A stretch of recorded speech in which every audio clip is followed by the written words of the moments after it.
Give it a couple more minutes, let some others log in here, and then we'll get started.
All right, I have 9 o'clock, so I will go ahead and get started. Thank you all for joining us this morning for the 2024 AAA9 Assisted Living Waiver Provider Meeting. We have it slated for 9 to 12 p.m. I don't know that we're going to need that amount of time, but we did at least reserve the room and the meeting time for 3 hours. So we'll see how things go. We do have ODA with us on the call, Meredith Finley, and she's going to kick us off to start presenting on her material. But before we do that, I wanted to at least introduce everyone that we have in the room. So we're trying something a little bit different for this meeting.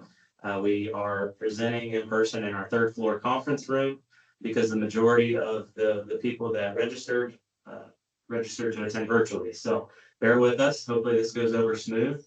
I'll do the first introduction, and then we'll probably just go to you, Tiff. My name is David Evancho. I'm the Development Compliance Supervisor here at AAA9. I'm Tiffany Flowers. I'm a Contract Compliance Manager. And I'm Ashley Bishard, the other Contract Compliance Specialist. Hello, good morning. I am Brooke Campbell and I'm the Division Director for Development and Community Options. I'm Kathy Dennis. I'm a Supportive Services Coordinator here at AAA9. I'm Renee Giffen. I'm from Addison. And Amanda Johnson, Development and Community Options Supervisor. So for today's agenda, as I mentioned already, we're going to kick it off with Meredith, and then we'll do just a basic review of assisted living and memory care requirements, as well as talk about the significant change requirements within rule. And then we'll touch on community transition service, and we'll talk a little bit about resident agreements, and then open it up for questions. I do believe we have a slide opened up for questions at the end of Meredith's presentation as well. So we'll have two different options for questions, 2 times set up for you, as well as a 10-minute break in between the presentations. So with that, Meredith, I'm going to go ahead and kick it over to you. Great. Thank you so much. Good morning, everyone. I'm Meredith Finley. I'm the Assisted Living Waiver Manager here at the Department of Aging, and I'm so glad that I can meet with you all today. During the presentation, we'll get into housekeeping, but feel free to stop me if you have any questions throughout the presentation. We're going to go into some details on the website and talk to you about enrolling in provider memos and just make sure that you're up to date on some of the changes that we've made on the website. And then we'll talk about the home and community-based services rule. We'll talk about person-centered service plans. We'll get into the what's called home and community-based services or HCBS settings requirements, which includes modifications. And then, as David said, we'll have time for questions. Next slide. So like I said, if you have any questions throughout the presentation, please don't hesitate to ask them, unmute yourself, throw it in the chat, raise your hand, and I want to make sure that we get your questions answered in that moment, since I know I have a tendency to forget my questions after the fact. So this is very relaxed. Feel free to just jump right in if you need anything for me to clarify. Next slide. So for those who are already enrolled in the provider memos, I'm curious if you have been receiving them. Have they been helpful? Was it easy to enroll? If you could just give me your thoughts, either unmute or throw something in the chat. I just want to know that they're of value and that you are receiving the updates whenever the memo is being published on the website.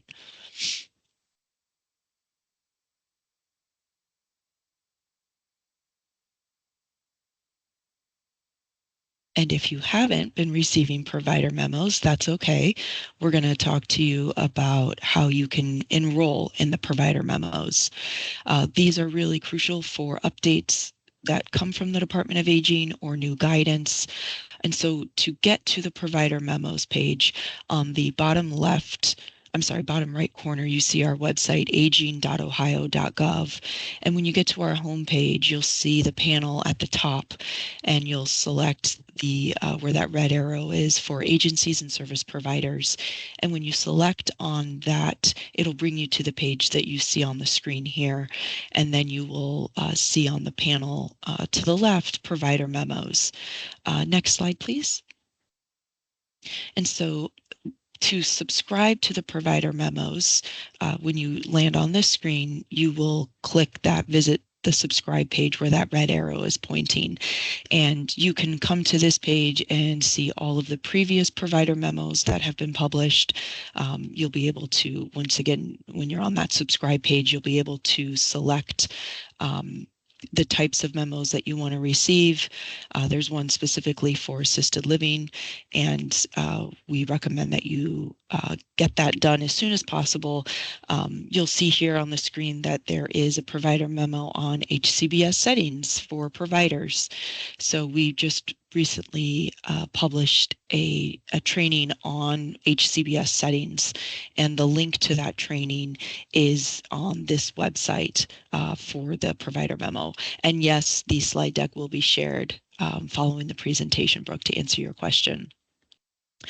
Okay, next page, thank you.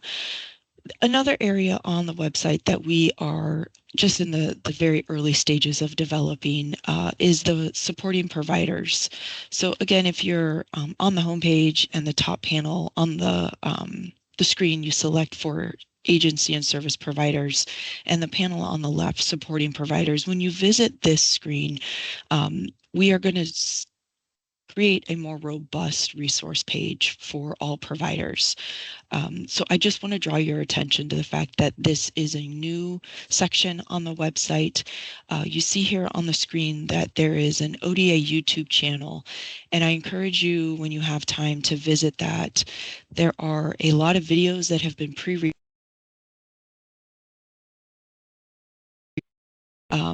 There are other tutorials that are available for provider staff, clinical staff, but they are all public facing. So you are more than welcome to visit any of those videos and look at them. But in addition to that, the HCBS settings training that I mentioned on the previous slide, if you click on that tile, you will be able to visit the training. Sorry, I don't know why I keep getting muted. Our goal is to ensure that that training is updated. And so whenever we publish new information, we will try and put a provider memo out. So make sure, again, that you're subscribed to those provider memos, and you will be receiving updates accordingly. Okay, next slide.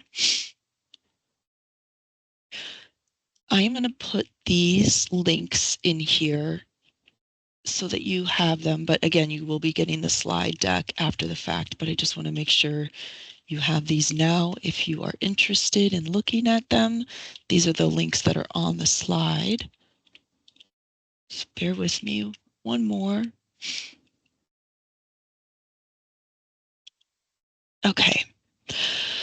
By a show of hands or throw a comment in the chat, how many of you have heard of or are familiar with the Home and Community-Based Services Rule, or HCBS?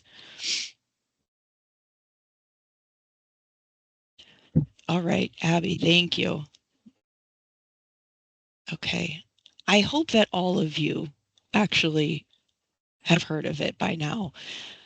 And maybe you're just being a little shy and don't want to raise your hand. It is a federal rule. And as you see on the slide, it's also known as the final rule, the federal rule, or HCBS settings rule. You might hear a combination of those throughout the presentation or when you're meeting with provider oversight staff or case managers. And it has been in effect since 2014. So it is not new. The requirements are not new. The federal rule is that first one that I threw in the chat, and the second and third bullet points are the applicable Ohio Administrative Code that are associated with the federal rules. The first one, that 5160-4401, is the home and community-based settings rule that we'll get into a little bit later on in the presentation, but it essentially restates the information that's in the federal rule, that code of federal regulations.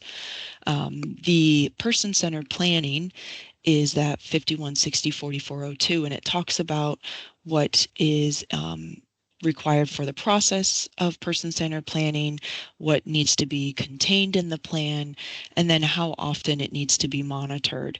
And so in combination of both of these Ohio Administrative Code or rules are what you see in that federal regulations.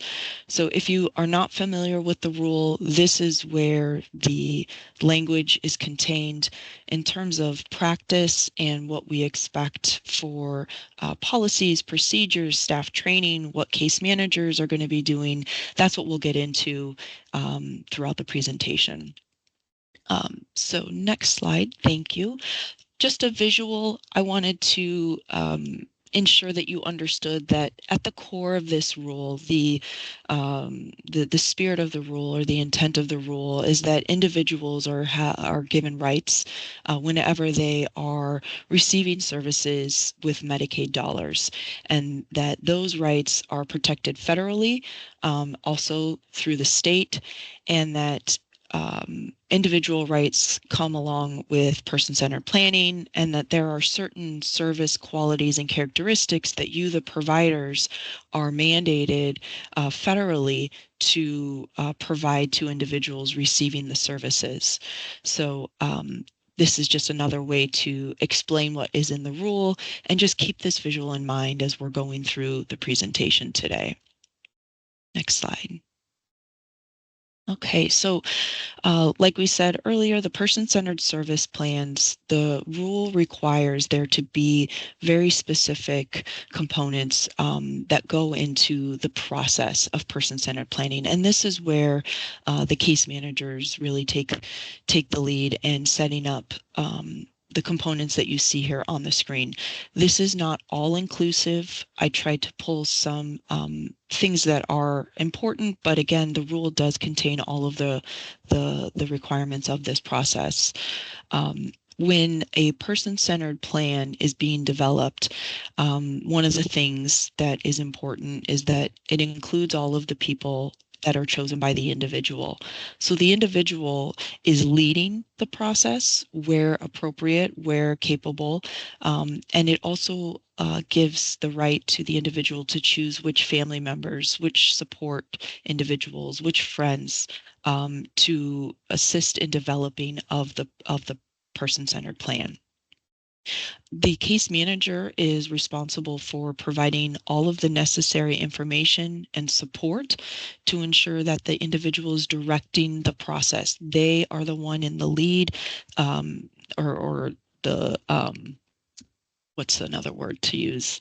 They're the one directing, so to speak, the process, and ensuring that the case manager is supporting that individual to the maximum extent possible, and supporting them and enabling them to make informed choices and decisions. So it is up to the individual, whether they are going to include particular folks. They are going to dictate what time the planning process is going to occur and where that process is going to occur.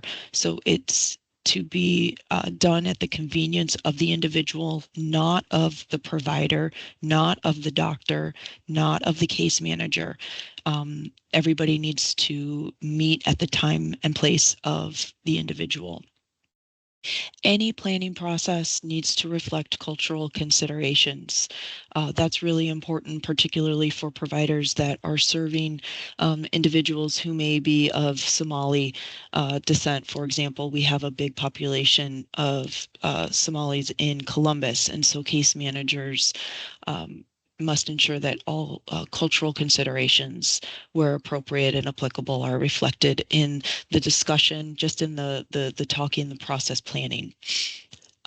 The case manager needs to ensure that there are strategies incorporated into the planning process that include issues with solving any conflict or disagreements.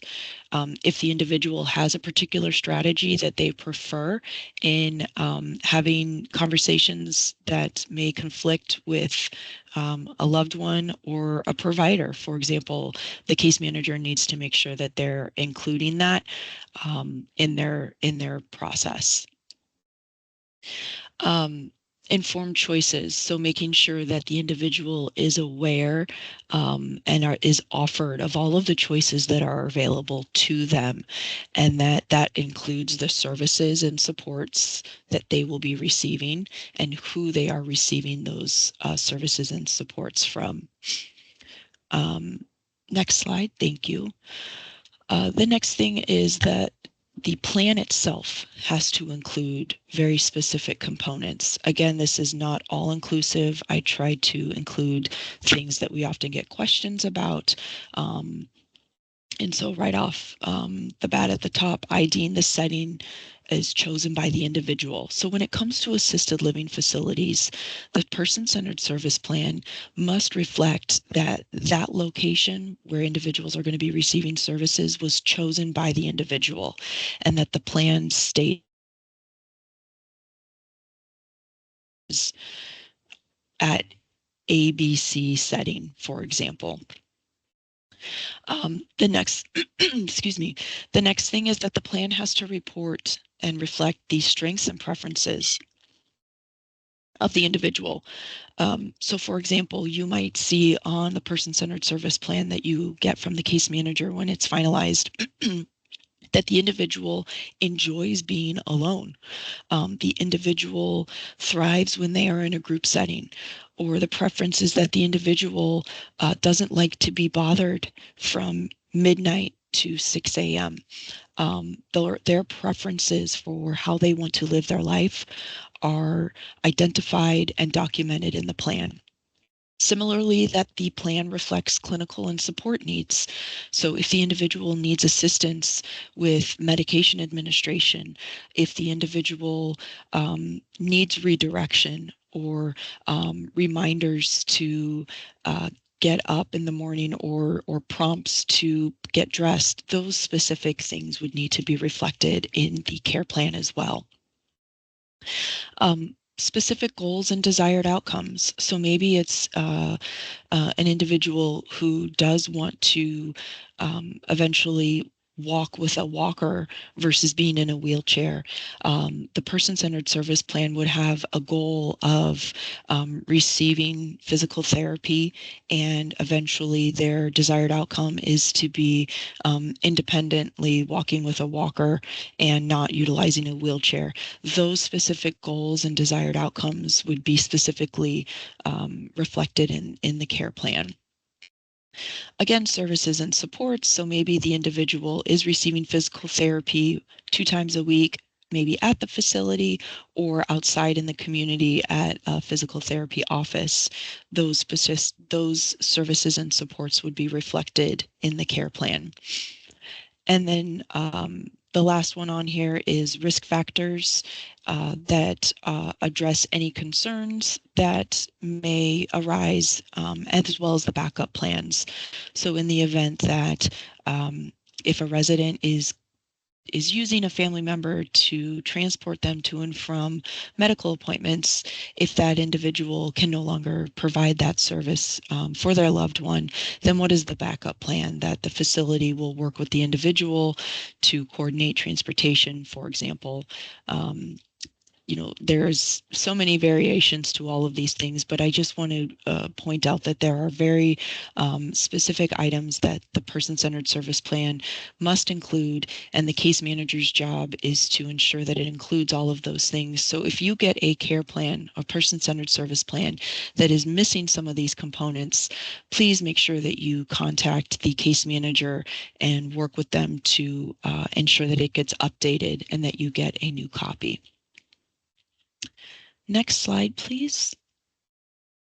And then the other big component is that the plan is going to be reviewed regularly. The plan is going to include who monitors it, which is usually a combination of the case manager, the provider. Sometimes the individual is going to be actively involved and will ask for the plan, a copy of the plan. So the provider can provide a copy of the plan. They can always call their case manager. The plan has to be understandable by the individual.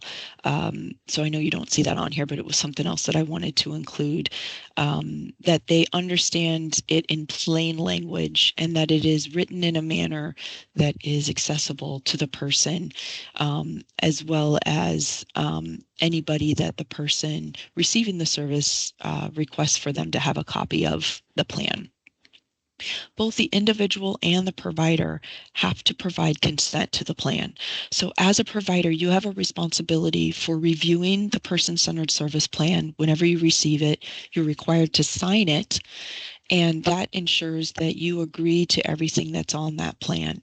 If you find something that perhaps is missing, this resident really likes something in particular that they prefer and you don't see it on the plan, please make sure you contact the case manager and you talk with the individual and get that plan updated.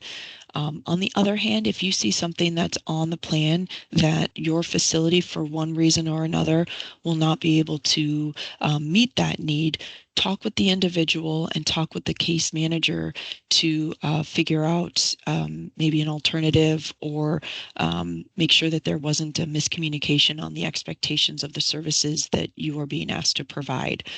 So it is not just a piece of paper. It is a fluid document that is going to be revisited 90 days. When the case manager does their in-person visit, they're going to be looking at it. They're going to be perhaps talking with you and your staff to make sure that the plan is working and it is meeting the needs of the individuals. Again, it's distributed to all of the folks that the individual wants. It's distributed to you. And anytime there is a significant change, or if the individual requests to look at the plan and they want to make some changes, that will be occurring outside that 90-day in-person visit. But again, we want to make sure that you are familiar with the plan. It is it's a crucial piece to meeting the federal requirements, and it is monitored by the case manager, as well as the provider oversight staff. When they do their annual reviews, they look at a sample of the plans as well to see that they are up to date and in existence. Let me pause there before we move on to setting requirements and see if anybody has questions, thoughts. If this is unfamiliar to you and you want to talk a little bit more, feel free to unmute yourself, put a question in the chat box, because this is a crucial piece to ensuring individual rights.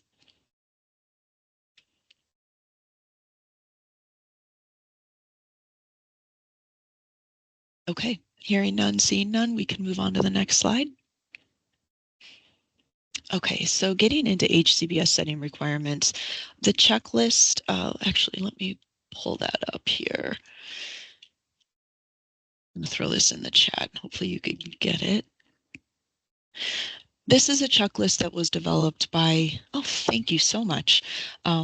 by the Department of Aging and is something that you will receive from your provider specialist when they do annual reviews. It is on our website. You can always reach out to the PAA9 provider staff too and ask for a copy as well. But this essentially captures all of the setting requirements that are in the federal rule as well as the Ohio Administrative Code for the evidence or the documentation, the written statement, the policy that needs to be implemented at your facility in order to comply with the setting requirements. There is not information about the person-centered service plan in here. This is specifically just for what the provider is responsible for doing. Case managers have their own person-centered service plan checklist. So I want to encourage you to print this out, have a copy available, keep all of the documents that you see on this screen in a binder so that when provider staff come on site and do your review, it's all organized and in one location. That has been a best practice that we have seen across the state and will serve you well in your annual review. Next slide, please. So now we're going to get into some of the details of what are the requirements. And like I said earlier to David, if anybody at PA9 has additional comments, thoughts, or things that they want to add to these slides, please feel free to unmute and jump in. So if you look at the rule and follow along with this slide, know that they are essentially line by line the same thing. So I've tried to go in order to keep it a little bit more organized for everybody. So what are these setting requirements? What are the home and community-based services setting requirements? So every provider who is delivering services for an individual who's receiving Medicaid waiver, the provider is required to meet these several components. The first one is that the setting has to be integrated in and support full access to individuals receiving Medicaid into the greater community.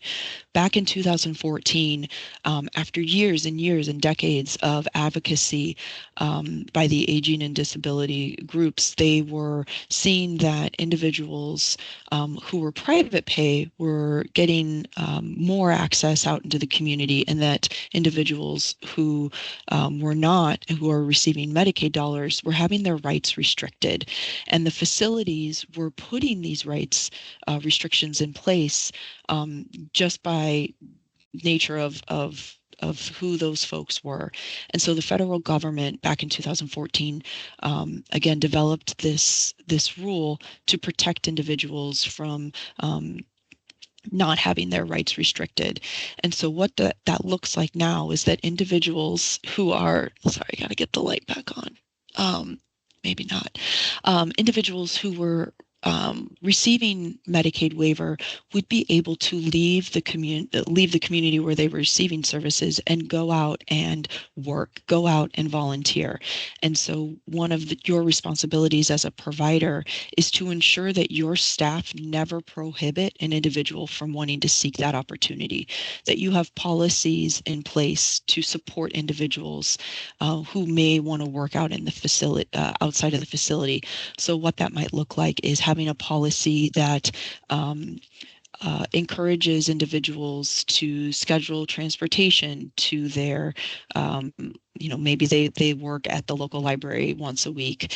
That transportation will be scheduled for them, that a lunch will be packed for them, that they will be cued or reminded that, oh yeah, it's Monday, this is the day you go to the library and you go work, because the person-centered service plan has outlined that, and you have policies, you have staff that are trained to meet those needs. That they are allowed to engage in the community. If they want to go for church on Sunday, that they are not prohibited to leave the setting and go out and engage in community life, that they get to go to the county fair for the summer. that they have the ability to control their personal resources. So what this would look like, for example, is that there's a written policy that individuals have access to their personal funds at all times. So if it is the weekend and the business office is closed, how does the facility facilitate individuals being able to access their funds on weekends? That there is no restriction on being able to access their funds at any time. Now, for individuals who don't have the facility accessing their funds and they use a bank, perhaps it's ensuring that there is transportation options available for those individuals if their loved one can't take them to the bank, that there is a list of phone numbers for transportation that is available to the individual, particularly if the facility does not have a van themselves. That individuals have the right to receive services in the community. Like I said earlier, if an individual wants to receive physical therapy outside of the facility, that they have that right to do so. If they want to go to, I don't know, to the dentist, that they have that right to receive services in the community.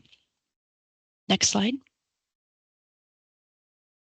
Another requirement is that the facility ensures that an individual's rights of privacy, dignity, and respect, and freedom from coercion and restraint are maintained at all times. So, for example, what this might look like is that a resident has the right to choose whether or not they want their name posted outside their room. That cannot be a requirement. It needs to be the choice of the resident. So that is one way that privacy can be maintained. Another example is that if there are video cameras in the hallways or at the exits and entrance of the facility, that there are policies and procedures in place about how those cameras are monitored, how the information on those videos is stored and also destroyed. I want to draw your attention to the provider memo that was published, I think it was last month, about video cameras, as well as all of the policy information, including consent from each individual. So if you do have cameras in your facility and you do not have policies and procedures about those cameras, please visit the provider memo section on our website and find the provider memo that has information about video cameras. If you are not aware of that and you have other questions, you can always reach out to your provider relations staff and they can provide you with some details as well. Another example of ensuring individuals' rights and privacy is not administering medication in the common areas like during meal times.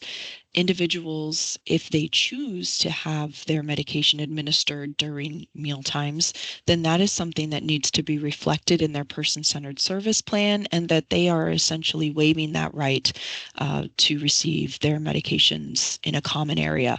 Otherwise, all medications have to be administered in private. We have had CMS call that out specifically when they came on site to one of the facilities here in Ohio, and they had noted that staff were administering meds in the hallways or during activities. And so when they went to go look at the person-centered service plan, they did not see that there was a modification to that right, which we'll get into later. And so we were written up for that. And now we are making sure that all providers understand that that is a right that they need to ensure that they are adhering to, and it is a violation of privacy unless it is explicitly written in a person-centered service plan that that individual is okay with receiving it in a common area. Next slide, please. Thank you. Another requirement is that the facility optimizes but does not regiment individual initiative, autonomy, and independence in making life choices, including but not limited to the choice in which daily activities they want to participate in or they don't want to participate in. For example, a lot of folks don't like eating their meals in the dining room. They want to eat their meals in their own room. That's an example of being able to make their own life choices. Where they want to be within the facility. So what is their physical environment? Do they want to be in their room all the time? That is their right. Certainly not saying that you can't encourage folks to come out and attend an activity, but it is their choice whether or not they ultimately decide to leave their room. And then with whom to interact. Similarly, do they want to be in a group setting, or are they more comfortable being alone in their room watching TV? Again, the example down below, freedom to come and go at any time, not only in their own room, but also from the facility. Your facility can never restrict an individual's ability to leave the setting whenever they want. That is a guaranteed right. And so the facility needs to ensure that staff are trained to allow individuals to come and go. They don't need to ask permission. They can sign out, of course, especially if they need medications for their departure, if they're going to be gone all day or if they're going to be gone overnight. But they do have that freedom to come and go as they wish. We'll get into a little bit about how to handle that after hours. But ultimately, unless there is a modification that restricts the individual's ability to come and go. So for example, if you have a secured unit at your facility, there will be modifications for individuals that essentially modify or restrict those rights. Otherwise, if the person-centered service plan does not reflect anything about restricting that, individuals need to be able to come and go as they please, as if they were in their own home. Next slide, please. Again, similarly, the ability to receive services and supports and who is providing them.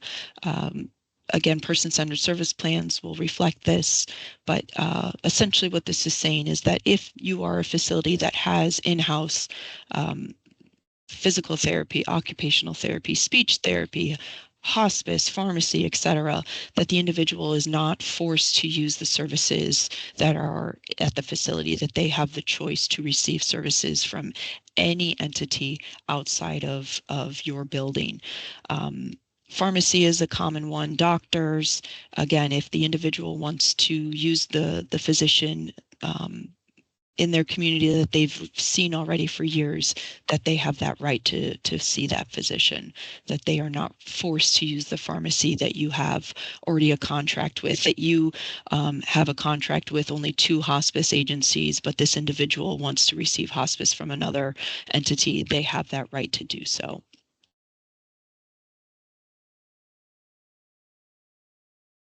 So getting to more specific requirements as they relate to assisted livings. Each facility must have a legally enforceable agreement or a resident agreement that provides protections for that individual that address the eviction process and appeals. So what that translates to essentially is that your resident agreement includes information about where an individual can seek an appeal if they are being discharged. So they would seek an appeal through the Ohio Department of Health, and that your resident agreement includes the Department of Health address and their phone number.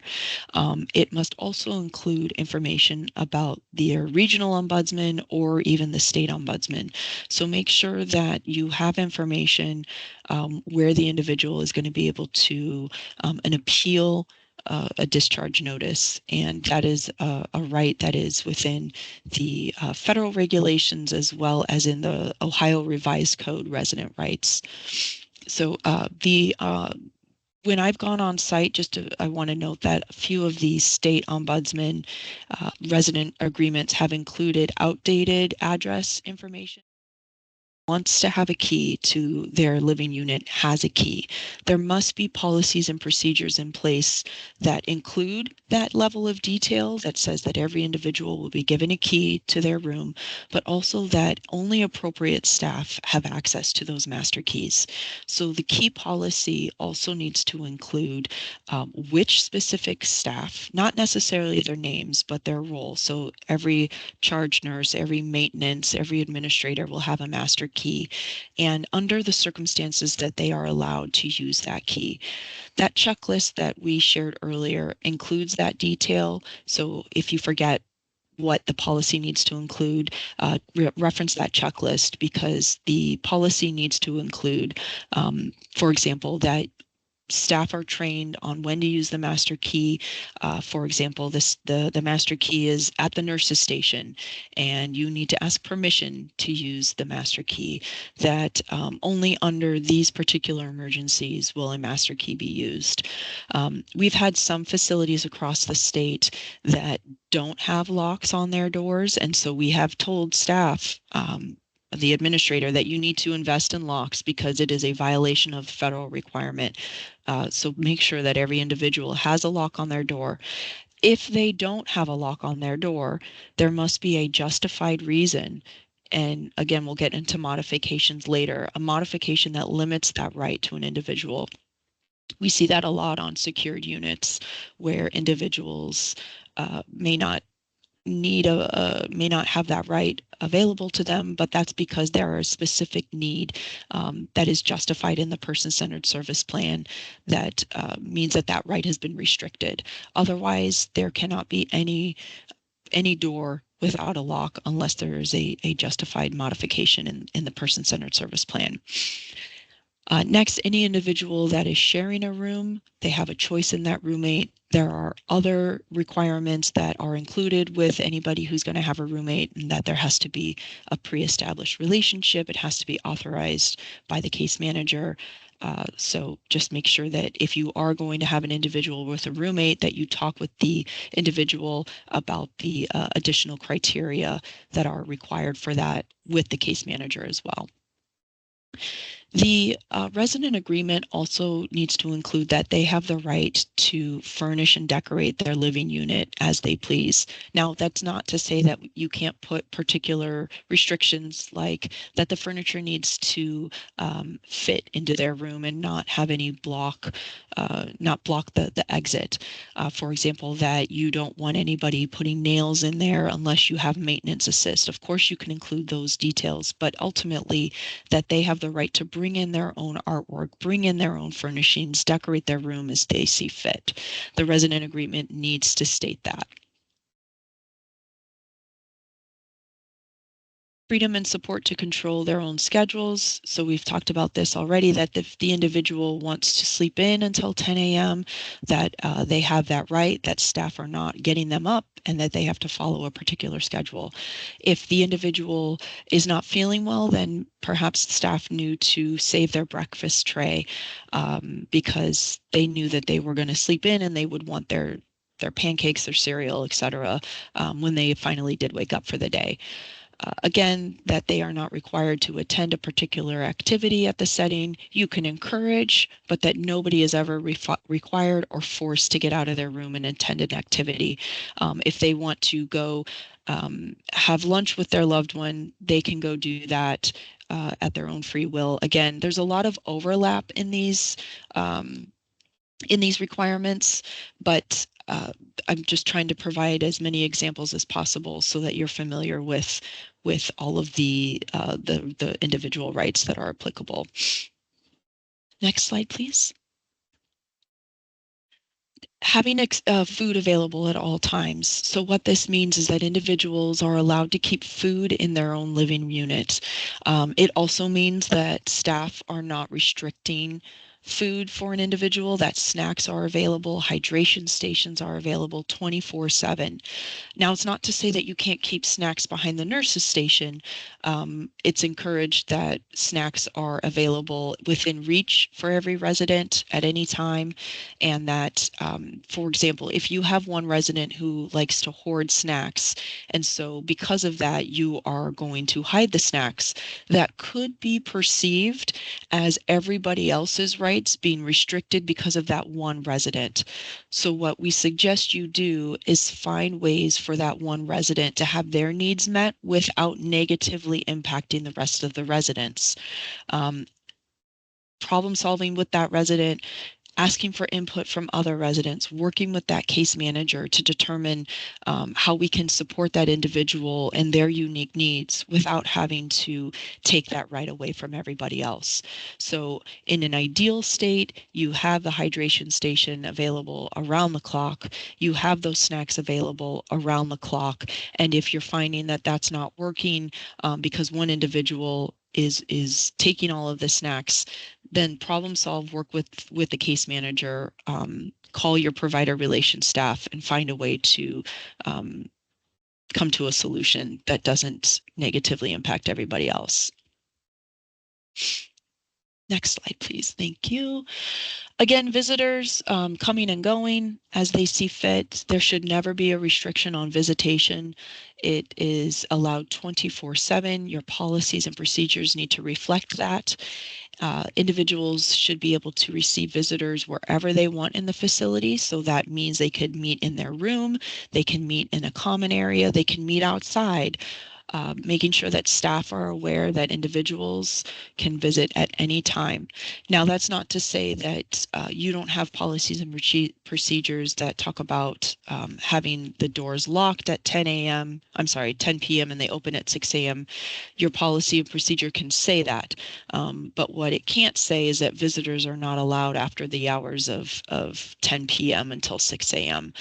Visitors, for example, will ring the front desk, or there is a doorbell, or they have been given a code that they can come into the facility. A lot of residents have loved ones who may work, 12-hour days, and so they can only come on third shift. They need to be able to visit their loved one at 2 a.m. if that's the time that they can get over there, and that's what the resident prefers. Again, just the idea here is that there are no restrictions on visitation and that individuals can receive visitors anywhere in the facility. Next slide. Thank you. And then lastly, that the facility is physically accessible. So what this means is that there are grab bars in the bathroom, in the shower, in the hallway, but it also includes signage. So in facilities where they are attached to a nursing home in particular, there needs to be signs that clearly identify where the main entrance to the assisted living facility is on the outside of the facility, but also once you're inside of the facility. If you have a hallway that splits nursing home to assisted living facility, it needs to be very clear to somebody who's never been there before which direction the assisted living facility is and which direction the nursing home facility is. If you are a facility that has that is attached to a nursing home, some Department of Aging staff have come at some point or another to ensure that, and then we have the AAA9 provider staff verifying that that signage is there. So if you are getting new signs, just make sure that they clearly point in the direction of where the assisted living facility is. Let me pause there. Again, that was a lot that I threw at you, and see if you have questions, concerns about what is your responsibility in meeting HCBS setting requirements.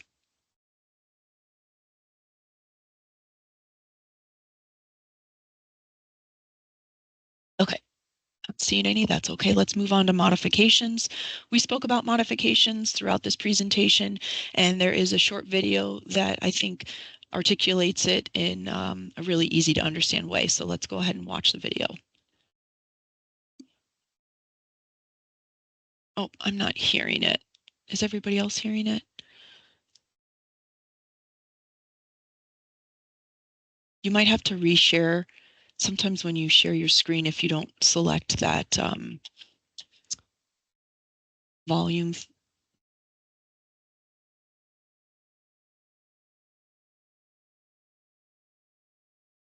I still don't hear it. Does everybody else hear it? Is it just on my end?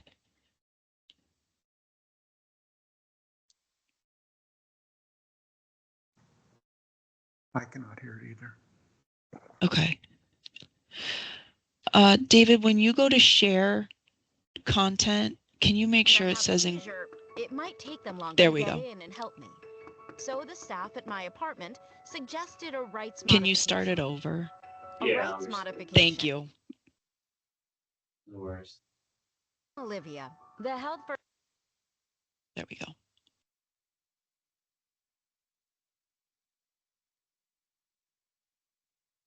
Colorado member you met in the last video. Even though I have the same rights as anyone else, I may sometimes decide to limit my rights, to do what is best for me. For example, I have the right to privacy in my bedroom.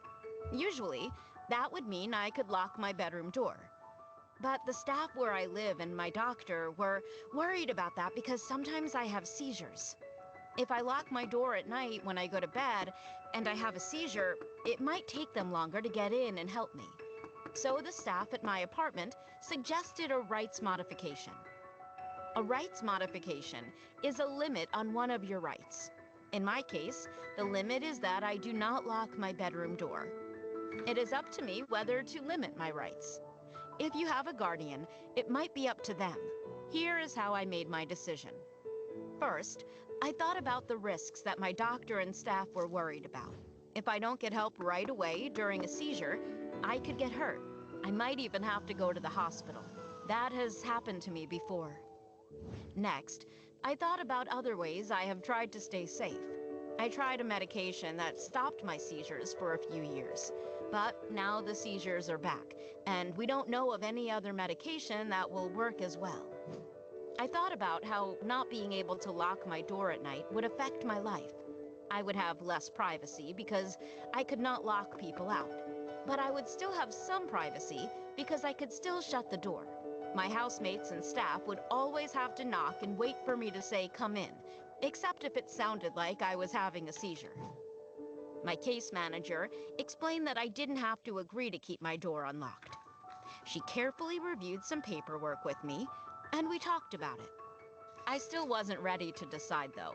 I really like my privacy. My case manager told me I could take my time, and she gave me some ideas of how to get help and information to make my decision. First, she reminded me that I can talk with my cousin. He helps me think things through a supported decision-making agreement. But the decision is mine. You can learn more about supported decision-making. My cousin said we should talk to an advocate. There are lots of advocates in Colorado. With my permission, he reached out to the local ARC.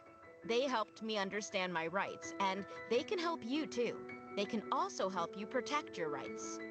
There are even groups that can help you become an advocate for yourself. I also talked to my roommates because they have been in similar situations. One has agreed to a rights modification, and one has not. They helped me learn about the process. In the end, I decided I should not lock my bedroom door. I signed the informed consent form to make it official. I know I can easily change my mind in the future if I want to. I can easily tell my staff or case manager that I no longer agree with the rights modification. In 6 months, my staff and case manager will check with me to see how it's going. If I can go 6 months without having a seizure at night, or if there is a new medication to try, I might start locking my door again. Of course, there are all kinds of rights and all kinds of rights modifications. If you have questions, ask. You can start by asking your case manager, and they can help you take it from there. If you think staff are violating your rights, you Pause can it. discuss that with your case manager. Or you can talk with the advocates I mentioned before. Thank you. While the uh, resources that were posted were Colorado specific, of course, know that the intent was to focus on what modifications are, how the conversation could occur, and that the individual was leading that person-centered planning process throughout that entire video. And so, like she said, it was ultimately her decision. She had signed informed consent, and she can change her mind at any time. So conceptually, modifications are any restriction or limit on those setting requirements, those rights that we had talked about prior, and that anytime there is going to be a restriction or a limit, that it is an assessed and justified need that is reflected in the person-centered service plan. So they are focused on the individual needs and their outcomes. Again, they are based on person-centered planning.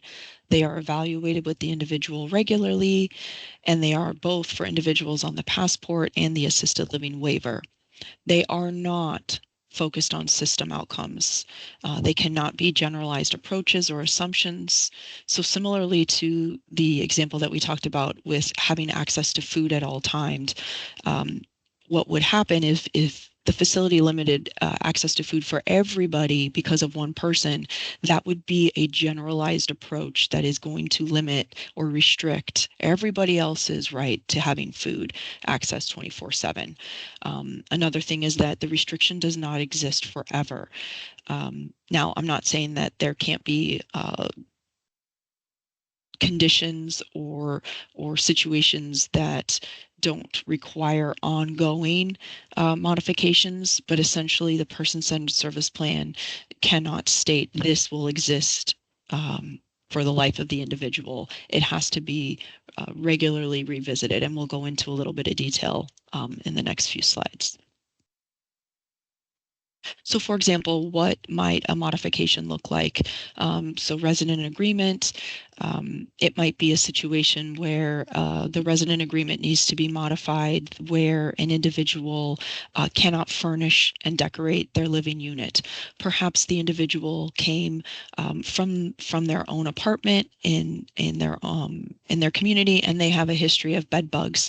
And so until you can verify that the bed bugs have been treated accordingly, they have a 2-month restriction on being able to furnish their own room and bring their own items until you have been able to verify that the bed bugs have been exterminated. That might be an example where you have to temporarily restrict the right of the individual being able to furnish and decorate their living unit. Another example, as we saw in the video, is modifying their right to have a lock on their door. So typically we see that with individuals who are receiving memory care services of some kind. They have a history of falls, and they don't always recover from the fall. They might bump their head. And because they have a history of doing that, the modification might say that until we can stabilize this individual, the person-centered service plan will state that they don't have a lock on their door for X amount of time. Okay, I kind of already went over the decorating one. Let's move on to control and access, freedom to support and control their own schedule and activities.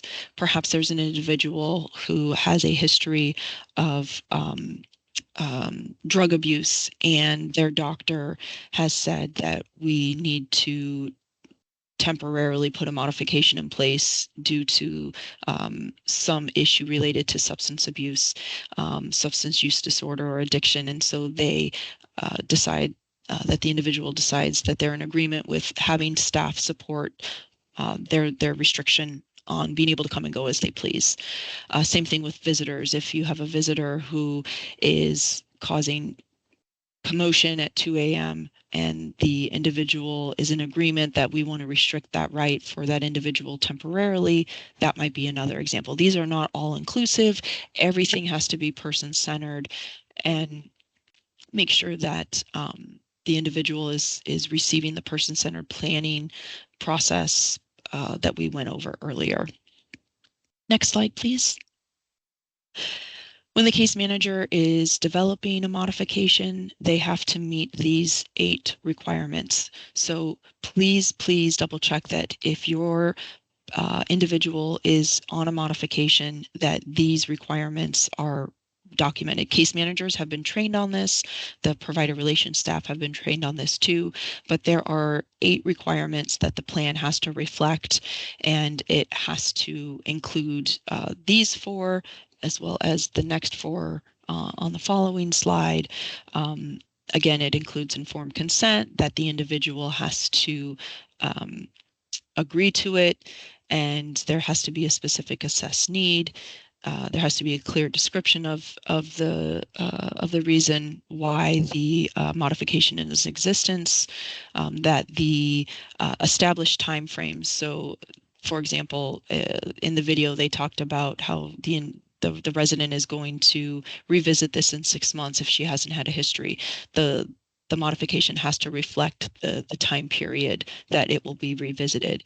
Now, case managers are typically doing this on their 90-day visit, but it might be even less. The modification might be only for 2 weeks, but it has to specifically state that in the care plan.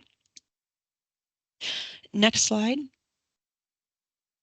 So just some best practices as a provider, things that you can consider is that you always want to engage the individual first and foremost, and then you can engage their friends, their family as appropriate, certainly the case manager, but making sure that you have open, regular, consistent, effective communication with the individual and the case manager to ensure that services are being delivered in accordance with the federal requirements, and making sure that the individual is updated on any changes to their care plan and that you bring those to the attention of the case manager as well. Like I said at the beginning, make sure that you use that checklist and you compile all of your documents in one place and keep them updated. If you update a policy, just make sure that you update those hard copies as well, so that when the annual review occurs, you have everything ready to go. Please, please, please make sure you are training your staff on all of the setting requirements that we reviewed today. Like I said at the beginning of the presentation, there is that HCBS settings training that we just published on our website. So folks need to be receiving that training, and that you have evidence of that training available for the provider relations staff. Any questions, comments, concerns? Now is your time to ask me about HCBS. Don't hesitate to unmute, throw something in the chat, raise your hand.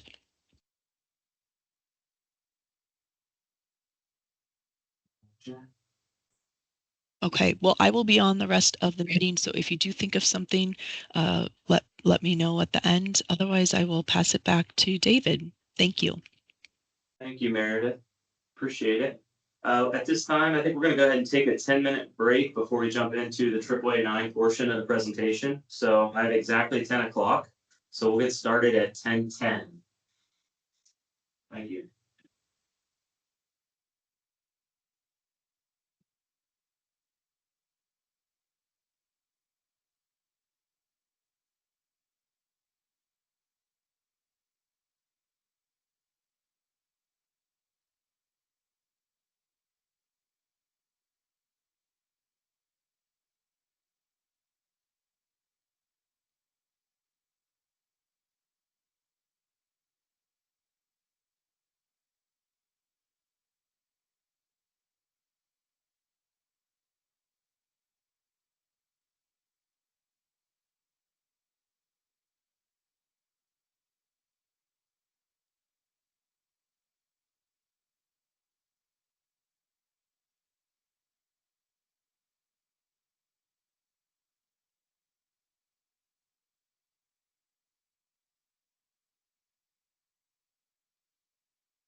All right, I'm showing 10:10, so we'll go ahead and start back up with the AAA9 portion of the presentation.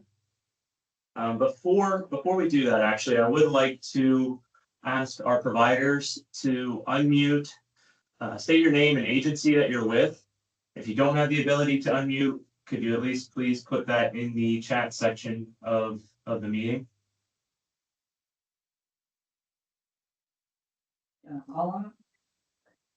I can't see them, so could you do that for me? Sorry. So we have a telephone number that is 330-343-5521.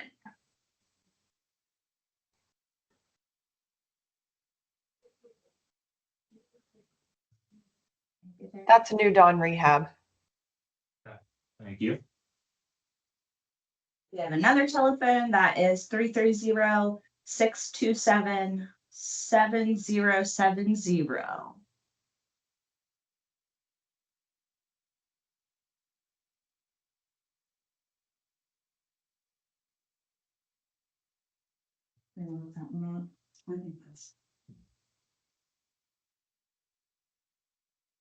Okay. Anybody else? We saw that Abby put in from Park Village. Thank you, Abby. We've got Karen from Country Club Dover and Country Club Bel Air. Thank you.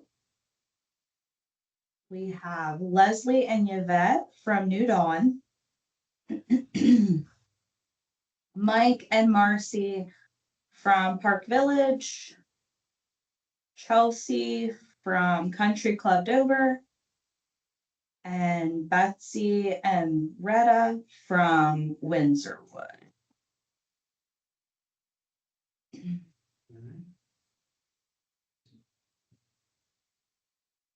Heidi and Chris from Walton. Okay. Awesome. Thank you guys very much. We will have one more section for questions at the end of this presentation, so feel free to let us know whatever questions you have. And I believe, yeah, Meredith is going to stay on with us, so even if you have questions for her portion of the presentation, please feel free to speak up at that point. Thank you. All right, ready? Yeah. Okay, so now we're going to talk about some basic services. The first thing we're going to define is assisted living, which means either basic service or memory care service that promotes aging in a residential care facility, supporting the individual's independence, choice, and privacy. This does not include housing, meals, 24-hour skilled nursing care, or one-on-one supervision with the individual. We have 4 topics of basic service.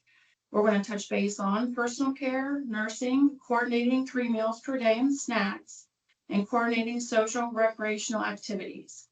The first one I'm going to talk about is personal care, and you can find additional rules under personal care under 3701-1609 of the Administrative Code. But this includes hands-on assistance, supervision, activities of daily living, and some examples would be assisting residents with living on self-care administration medication in accordance with rule, preparing food for special diets in accordance with rule, but this does not include skilled nursing. Topic 2 is nursing, and this includes your initial and future health assessments, and also includes other activities. And those activities can include opening pill bottles, reading directions on medication, and organizing pill boxes.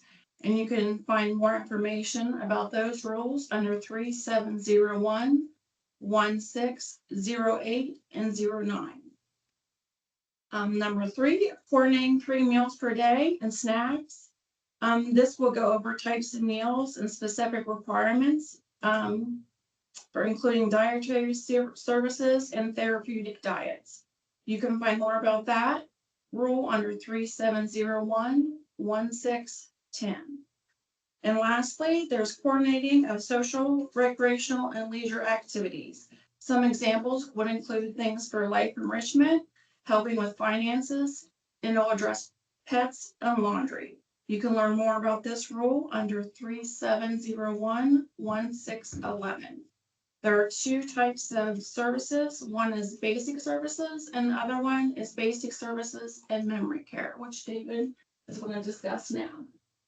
Awesome, thank you. So we're gonna move on to just kind of highlight some more elements of the basic ALW service. And if you do have any questions, you can ask at the end, or if you need to stop on a specific topic, feel free to raise your hand as we're on that slide or on that topic. So basic requirements for assisted living providers are that you do have to follow general requirements that are outlined in the requirements for every provider rule. That's rule 1733902. So all contracted Medicaid waiver providers, including ALW providers, are required to follow the requirements outlined in that rule. In addition to being an ALW basic service provider, you must meet all RCF qualifications. You have to have an RCF licensure in place and maintain a valid and current RCF license in order to be eligible for this basic service. Moving on, another piece we wanted to highlight within the basic AL rule is public information. So as a ALW provider contracted with us in the state, you are required to keep this information public and on your website. You must post whether you're a provider who currently is certified by the Ohio Department of Aging to provide the basic service or both the basic service and memory care service. You also must post whether you're able to currently accept individuals who are enrolling in assisted living program or in MyCare. Another piece of the rule we wanted to touch on was around initial staff qualifications. So only a staff member who successfully completes training in the following subject areas qualifies to provide basic ALW service. They must receive training on principles and philosophy of assisted living, the aging process, cueing, promoting, and other means of effective communication, common behaviors for cognitively impaired individuals, behaviorally impaired individuals, or other individuals, and strategies to redirect or de-escalate those behaviors, training on confidentiality, training on the person-centered service plan process that Meredith reviewed previously, and individuals' rights to assume responsibility for decisions related to the individual's care. So all of your staff need to ensure that they're receiving these trainings at the time of hire. And this is something we do look at during our annual structural compliance review. In addition to that, in-service trainings required for this service. Providers shall ensure that each staff member providing basic ALW service successfully completes any training requirements listed in Rule 37011606 of the Ohio Administrative Code. You got to make sure that you meet all the verification requirements that are outlined in this rule as well. Did want to mention when we share this PowerPoint slide with you all later on today or this week, we have hyperlinked the rule within this slide as well. So you can click on that hyperlink to get the full administrative code and listing of requirements. Wanted to talk a little bit about quarterly assessments that are outlined in rule. So the provider's RN or LPN shall contact the individual at least quarterly to assess and retain a record of all of the following. You must have the individual satisfaction within the individual's activity plan and whether the activity plan continues to meet the individual's needs. Within this quarterly assessment, you also must have the individual's records that demonstrate that the individual is receiving activities as ODA or its designee, which would be AAA9, authorized them in the individual's person-centered service plan. Also, during these quarterly assessments, you must have whether staff are providing personal care services to the individual in a manner that complies with Rule 37011609 of the Administrative Code. Another area we'd like to highlight is around subcontracting. We are aware that some of our providers subcontract out specific services. If you are doing that, I would like to caution you and let you know that you, as the provider that contracts with AAA9, is responsible to assure that any activity provided by a subcontractor complies with this chapter. So ultimately, when we come out and do an annual SCR, if we have an issue with maybe a subcontracted employee that you guys work with, the findings report or their DA would actually be assigned to you as the contracted provider. Next, I'm going to kick it over to Tiffany to talk a little bit about resident health assessments. All right, under basic service, the residential care facility, must include the completion of an initial and subsequent health assessment. And that is under Rule 37011608 of the Administrative Code. The residential care facility, in accordance with this rule, will ensure that written initial and periodic health assessments are being conducted. Each resident is obligated to be assessed initially within 48 hours of the admission, except under paragraph C11 and C12 of this rule, are obligated to be performed within 14 days after their admission. No more than 90 days before an individual resides in the residential care facility, you can utilize another initial assessment that was completed. And then under section C of this rule, it outlines all information that is obligated to include in the initial assessment. And some of that documentation does include preferences of the resident, including hobbies, usual activities, their sleeping patterns, their socialization and religious. It must include medical diagnosis, if applicable.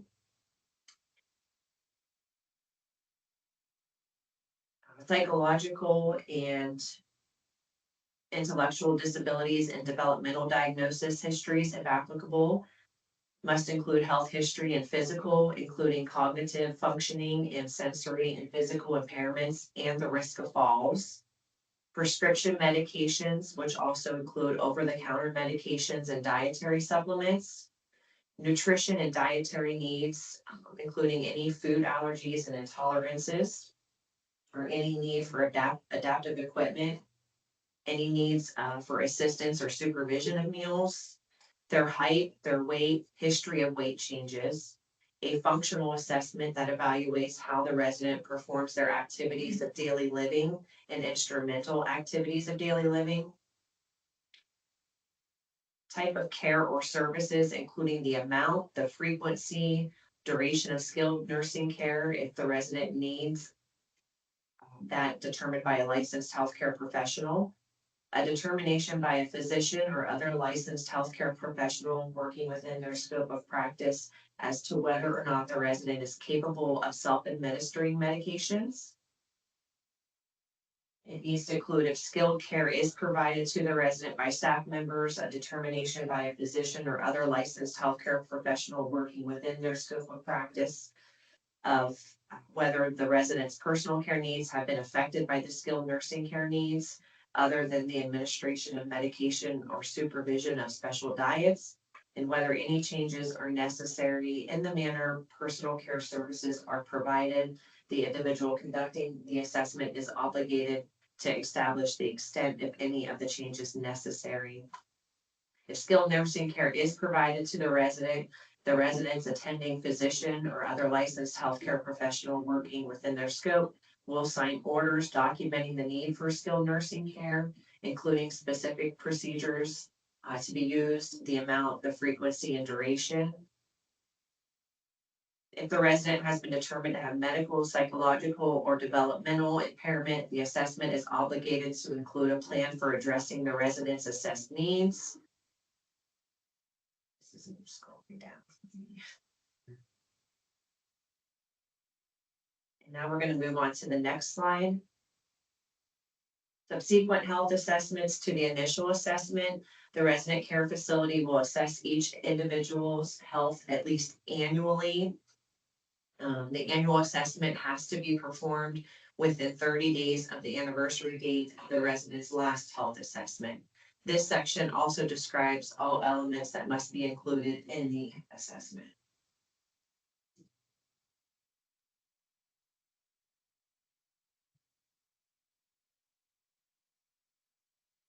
Now we're going to discuss significant changes under 1733902.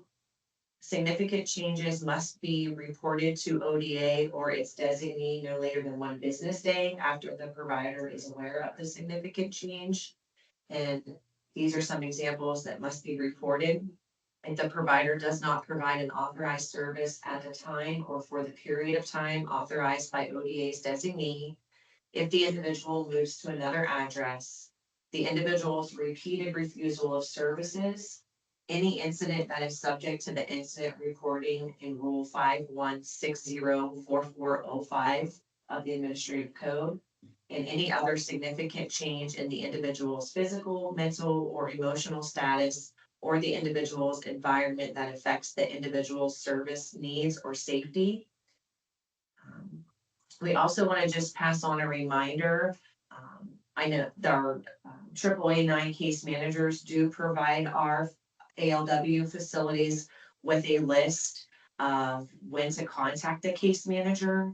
And some of those reminders are if the individual goes to the ER, if they're hospitalized, or when they leave or return from or for a leave of absence.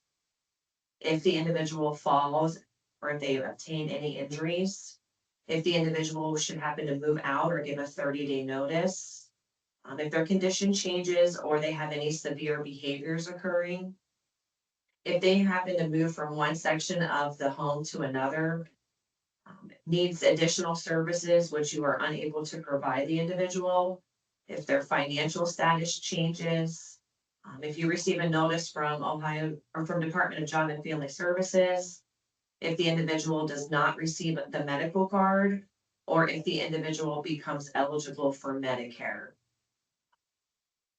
If the residential care facility is considering giving a 30-day notice to the resident, if the facility has any changes to their ODH RCF license. Those are some other other circumstances where we're requesting for you to contact the AAA9 case manager within 1 business day of being made aware. The next slide, we're going to bounce back to David. Thank you. Appreciate it. So now we're going to jump into the memory care requirements, the newer portion of the basic service rule, and highlight some of those elements that are required for memory care service. So as a provider of memory care, you qualify for certification to provide this service only if you meet the following standards. You have to display a purpose statement on your website that explains the difference between the provider's basic service and its memory care. Provide or arrange for at least 3 therapeutic, social, or recreational activities listed in Rule 3701-1611 of the Ohio Administrative Code per day, with consideration given to the individual's preferences and designed to meet the individual's needs. Also, under memory care, you have to provide a safe space, access to outdoor space for individuals that are receiving memory care services. Provider must also assist each individual who makes a call through the resident call system in person in fewer than 10 minutes after the individual initiates the call. This is something we will monitor when we come on site during your SCR. If you're providing memory care services, you have to be able to respond to that call system within fewer than 10 minutes. Also, under memory care, some staffing requirements are listed here on this slide. Provider has to have a sufficient number of RNs or LPNs on call or on site at all times for individuals receiving memory care. Provider must maintain the appropriate direct care staff to resident ratio for its memory care services. Some initial staff qualifications that a staff member must have for memory care are listed here at the bottom. You must have an overview of dementia, symptoms, treatment approaches, and progression. Have training on the foundation of effective communication in dementia care, common behavior challenges specific to dementia and recommended behavior management techniques, current best practices in dementia care, and missing resident prevention and response. So those trainings are required in addition to the standard staff qualifications that are listed in rule under basic service. Also, for in-service training, a staff member continues to qualify to provide memory care only if the staff member successfully completes dementia care training when complying with paragraph C6 of Rule 1733902.16. Next, I wanted to talk a little bit about critical access rate and what the requirements are to be eligible for the critical access rate. So critical access is not a different type of service. It's truly just a different rate than the basic assisted living service. So I wanted to clarify that. Memory care is an additional service. Critical access is truly just a different rate. So requirements to obtain the critical access rate for certified assisted living providers, you must have at least an average of 50% of the residents in your RCF enrolled in Medicaid during the preceding state fiscal year. Provider responds will also have to respond to ODA's annual June survey by providing and attesting to the veracity of all of the ODA required information based on the current state fiscal year. So those two elements must be met in order to be eligible for the critical access rate. Critical access rates payable for qualifying provider for a resident receiving the basic service for the duration of the state fiscal year without an adjustment. This rate is not payable for a resident also receiving memory care. So just wanted to make sure that was clear. Next, I'm going to kick it over to Ashley to talk a little bit about community transition services. All right, thanks everybody for joining. I wanted to talk a little bit about community transition services. Community transition purchases include expenses necessary to enable an individual to establish a basic household, such as security deposits, rental expenses, essential household items such as furnishings, essential personal hygiene and clothing items needed to transition safely, and there are other items listed here on the slide as well. CTS purchases have to be determined reasonable and necessary through the person-centered services plan authorized by ODA or ODA's designee in an individual's person-centered service plan.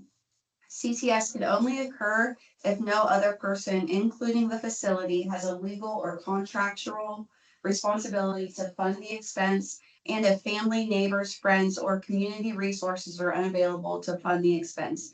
This means you cannot use CTS funds to purchase items that the facility is required to provide.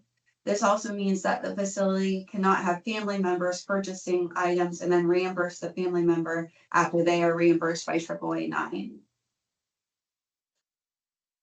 CTS can be authorized up to 180 days before an individual transitions from an institutional setting into an HCBS setting. If an individual fails to transition, CTS are still payable if all other requirements are met. And CTS can be provided no later than 30 days after the date an individual enrolls on the waiver program. Community transition services does not include room and board, ongoing monthly rent, grocery expenses, ongoing utility services, and then other items listed here on the slide.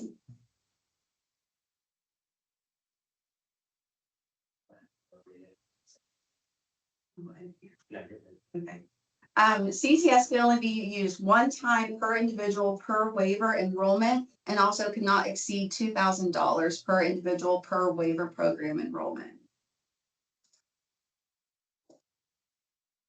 Providers are to maintain a record at their place of business for each individual served. That includes the individual's name, the date of service, a detailed description of each expense, a receipt for each expense, verification the individual was involved in the selection of all items, and the individual's signature to verify receipt of the service. All right, and then I'm going to hand it over to Brooke to talk about resident agreements. Yeah. So resident agreements, we talked about them a little bit earlier during Meredith's part of the presentation, but just wanted to go over this again. It's a requirement that everyone has one in place, and that it's signed. So you're obligated to enter into that agreement with each prospective resident prior to their residency in your place. So the agreement needs to be signed and dated by the operator, administrator, acting administrator, and the prospective resident. And this is, if they're unable to sign and consent for themselves, then their guardian or whoever is designated will sign that agreement on their behalf. And then you're obligated to provide that signed agreement to the resident, as well as keep a copy of the agreement on file.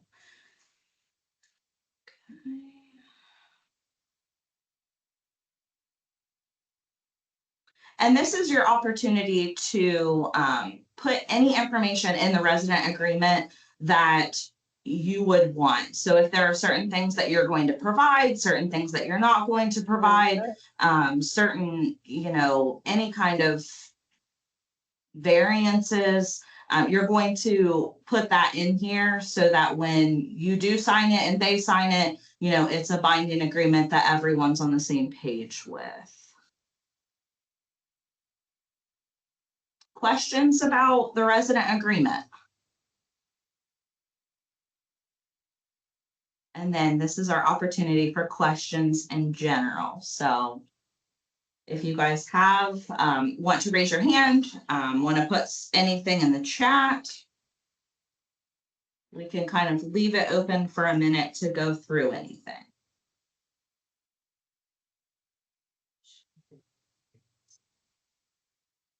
Yeah, as a reminder, we do have AAA9 case management on the call as well. If there's specific questions on that side of the house, or Rachel, if you want to chime in on any updates on the case management side, we'll just kind of open up the floor for everybody.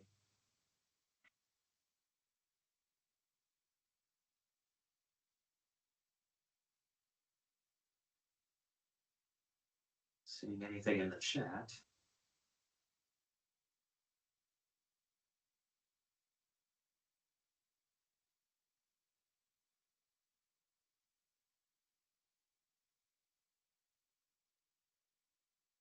Stay it open for a few minutes. Couple more minutes. And as a reminder, we will share this slide deck with you all via constant contact. In addition to the PowerPoint, I think we're also going to share the incidents that Tiffany had mentioned during her slide, where we would like you to notify AAA9 case management team immediately if you're aware of any of those incidents. We'll share that one sheeter as well. Meredith, do you have any questions for us or comments on the material we presented? No, it was great. I think the big takeaway is just making sure that folks have their policies and procedures, at least for the HCBS stuff, updated and Definitely. ready to go. Is it possible to allow less time prior to enrollment for CTS and a little more time after enrollment? Jan, is that a question specific to us, the AAA9 provider oversight team, or ODI?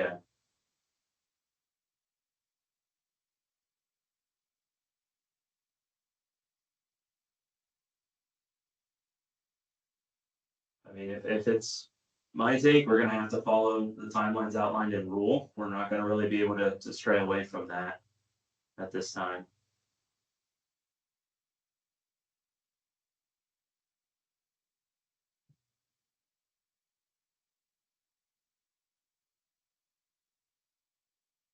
Does that answer your question, Jim?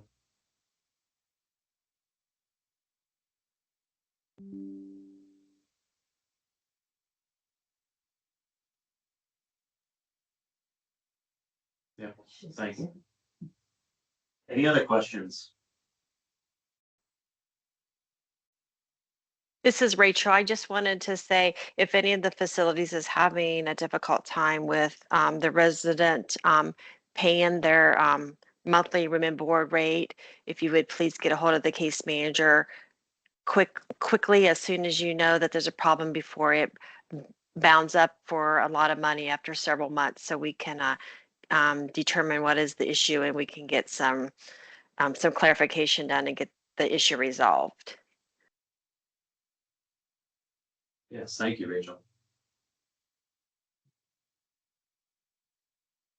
Yeah, and that really goes for providers on the call. If you have any questions around resident agreements or things you're not certain about, please be proactive, reach out to us over our team or the case manager if you have specific questions around parts of your resident agreement.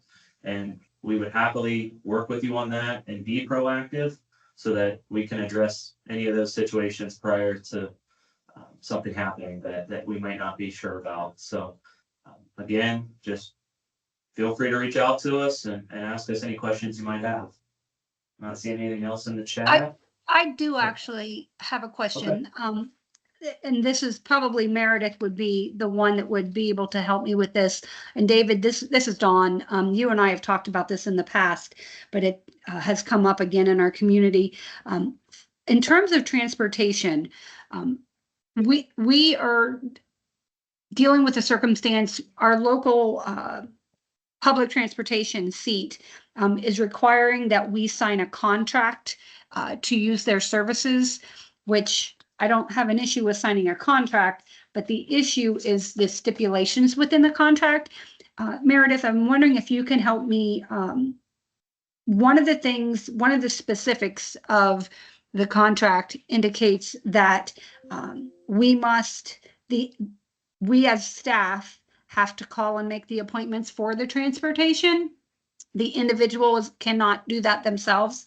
And then we also need to have a person with the resident when they leave. My understanding in speaking with David on this circumstance a while back is that that would violate that resident's right because they need to be able to pick up that phone at will and make that appointment, as well as the privacy factor of being required to have somebody with them on that transportation. Are we correct in that thought process? Because I still have residents asking me to sign this contract, and my understanding is based on those two things specifically, I can't. Yeah, that's great. That is correct. Do you know why they're requiring those?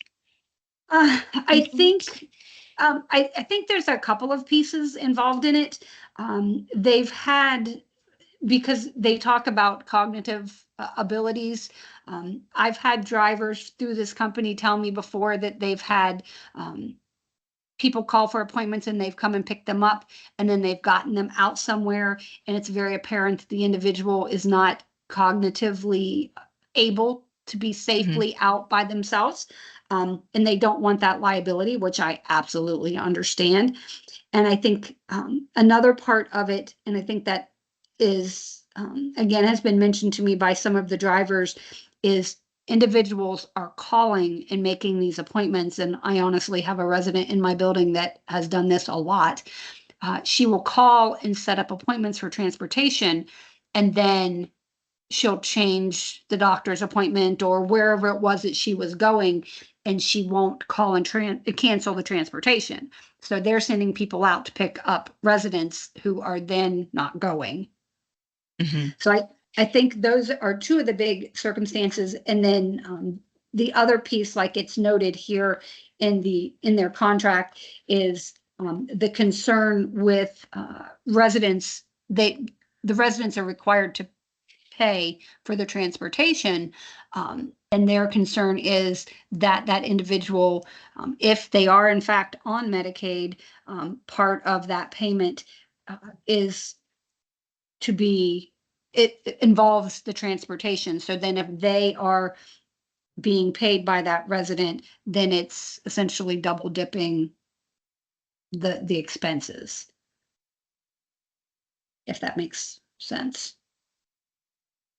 Sure. I would be glad to provide a copy of this agreement to you if you would like. Yeah, I'm curious. I can put my email in the chat just to see what it says. With regards to, let me break it down. The first piece is that only the provider, only you and your staff can call and make the appointment. In that regard, you're not necessarily limiting or restricting the individual's ability to do that, but it sounds like there's like the liability of it, of them not being able to follow through, and I'm trying to like flip between my HCBS settings hat and what is required of just the service itself. Because you are not restricting the individual. The provider of the transportation is restricting the individual. Let me think more about that, because there's three pieces that I want to be thoughtful about and respond. Yeah, go ahead and email it to me. Let me put my email in the chat, and then I'd be happy to talk about it with you and David too, so that we're all communicating the same thing That would be offline. great. Could I throw in my 2 cents on that whole situation here, Meredith? Yeah, of course. So, I know as an AL provider, they're obligated to try to help schedule transportation or help provide transportation throughout the community where the AL provider can. In this scenario, this transportation provider is really about the only one we have in the area, but they are being pretty restrictive in regards to that contract. My thought is, I mean, what if the provider agrees to the contract, but ultimately would have to run through a case by case scenario with their residents to say, hey, if you're really wanting to use seats, would it be like an eligible modification to their person-centered service plan to say, if you're really needing transportation, we would have, but you're not, as a provider though, you don't want to have to sign up your own staff to have to go out in the community. That puts you in Yeah. even more risk. So I don't know. I don't know if that would be Yeah. the best move. But. The other side of it too, and you'll see when I'm going to scan this and send it to you here in just a moment, the expense involved, which I realize this is a different level of this, but the expense involved is horrendous. Within the county, it's $70. Outside of the county, it's the 70, which is 35 each way. It's that 70 plus $2.50 per mile. Wow. Yeah, and they're saying that we as the facility are obligated, or that payment comes from us, not from the resident, which the residents certainly couldn't afford that. Yeah. And it's very, well, as David said, it's extremely restrictive, in that they are primarily our only means of transportation, outside of Guernsey County. And they have, so they have their company, and then they subcontract with any other possible transportation that you could remotely find. They are subcontracted through them, so they automatically require this contract as well. So we are very, very, very limited. And again, I appreciate all of David's help. He and I have talked about this in the past, but it continues to come up with my residents. So I thought I would ask today. Yeah. No, thanks for the question. I think it's important that we figure out what options are available in navigating that. Yeah, thank you, Don. No problem, David. Looks like there's a comment in the chat box from Cheryl. We do not have issues making appointments because otherwise we would not know they are leaving. We send our resident list to ODJFS so that medical services can be covered. Our residents do pay for recreational transportation though.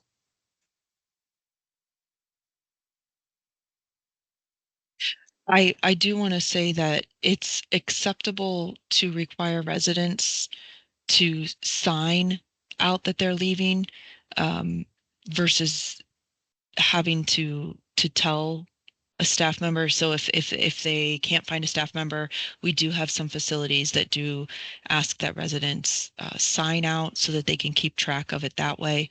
In case, God forbid there's a fire, then they have knowledge that that resident wasn't present when that occurred.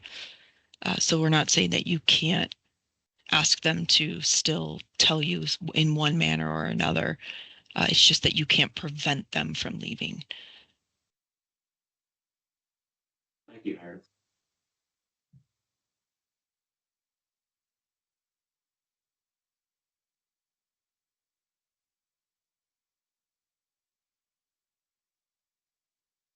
Carol, it looks like there's a question from Alicia, one of our case managers. Have you had similar challenges with seat and the contract requirements that were mentioned?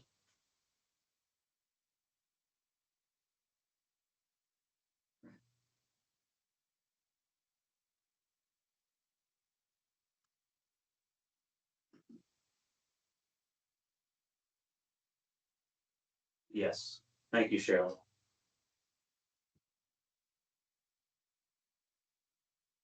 Any other questions or comments from the group?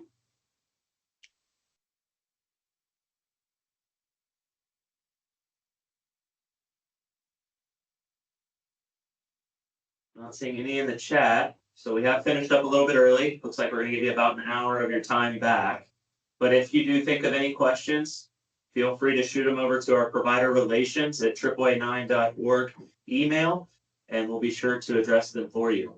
Thank you guys for your time this morning, and we hope you have a great week. Thanks.